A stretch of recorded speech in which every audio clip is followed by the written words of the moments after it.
basic reasons why one would argue about whether they should or should not follow the commands of Yah contained in the Torah that Moshe gave us. That's the books of Genesis through Deuteronomy. Commonly referred to as the law. Why go back to that? Well, 3 reasons. Number 1, people argue about Shabbat, or more commonly referred to as Sabbath, although those are 2 different things. But what is the day of worship or the day of rest? Is it the 6th day? Is it the 7th day? Is it the 1st day? There's a lot of arguments.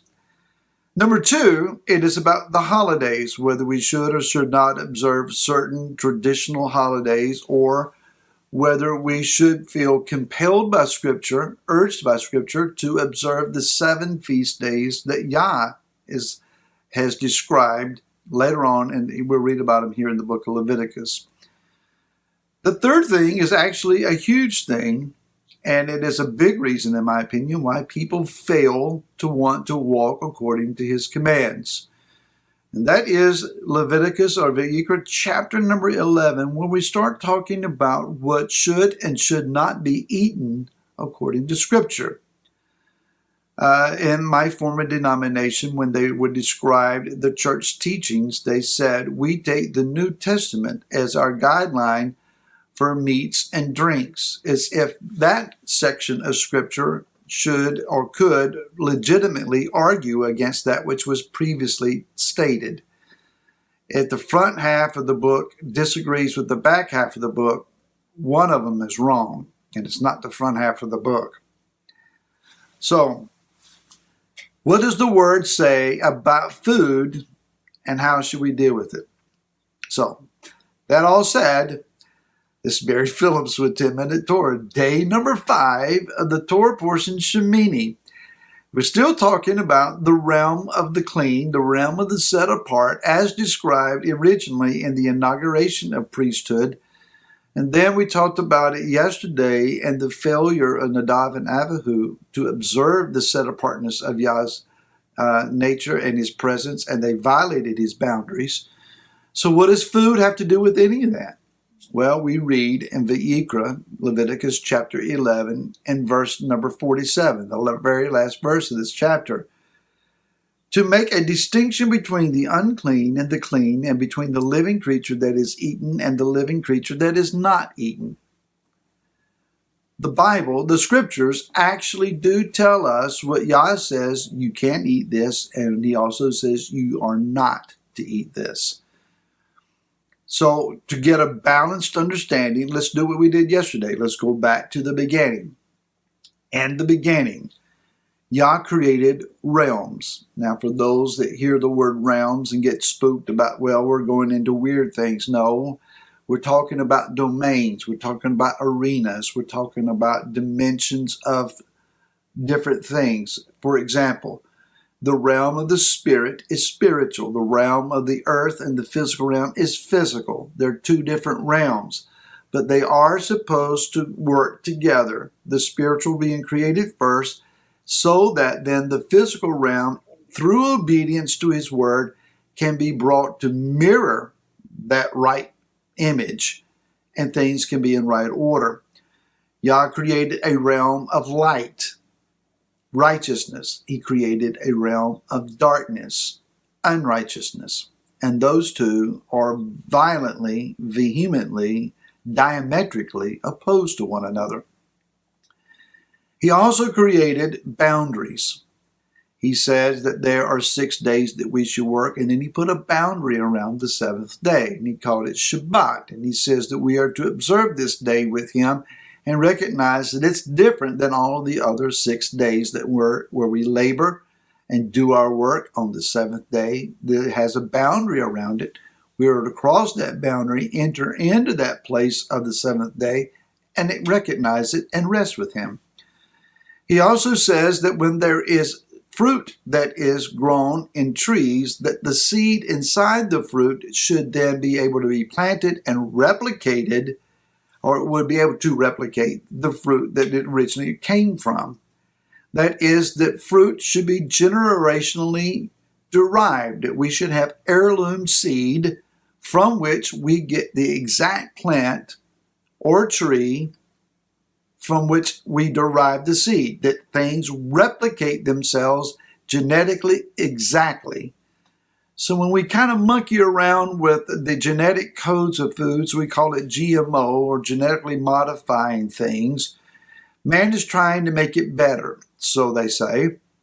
And we're trying to make things impervious to certain environmental situations and insect and disease. And we're trying to grow it bigger and faster and more easily harvested, etc. again.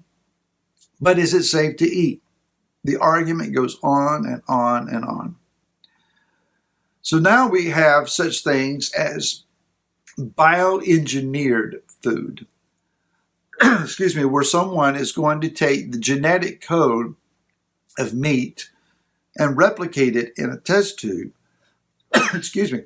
And we're going to then create by lab results meat for dinner.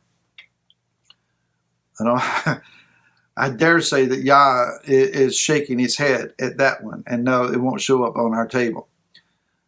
So there is a created design. Yah put a distinction among the animal kingdom and the vegetation kingdom as to what is permissible to be eaten and what is not. Consider this.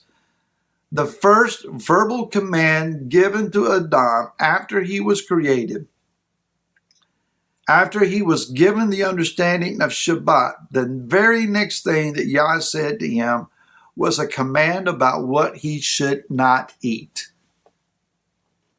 Food ranks right up there with Shabbat and Yah's understanding of what would set man apart. The first failure of man, the sin of man, the original sin that has brought destruction and death and to all of Yah's perfect creation, was about food. And a serpent deceived the woman into believing that she could eat what Yah said don't eat. It's as simple as that. Yah said, do not eat this. She said, it looks like it would taste good. Can I tell you that when describing what is permissible to us, taste never enters into the equation? There are certain meats that people enjoy, especially traditionally here in the South. They look at you and say, man, it's good. You don't know what you're missing. Yes, I do. I used to eat that, but now I learned in the Word, Yah says, do not eat that. Culturally, it's acceptable. It's widely available in the markets. And matter of fact, derivatives of pork and swine, it shows up in everything here on the East Coast in the Tidewater part of Virginia where I live. Especially here, crabs are well-loved. Crab cakes are everywhere. Various mussels and crustacean-type creatures out of the rivers. People gobble them up. Man, tastes great. Doesn't matter. The Word said no. The Word said no. Now, it's in this chapter that I find interesting that the very middle verse is found in the Torah. The middle verse of the Torah is found here. And it is this verse that says that we should abstain from that which crawls on its belly. The middle letter of that verse is a vav. It's about, a vav references man. Man, do not eat what crawls on its belly.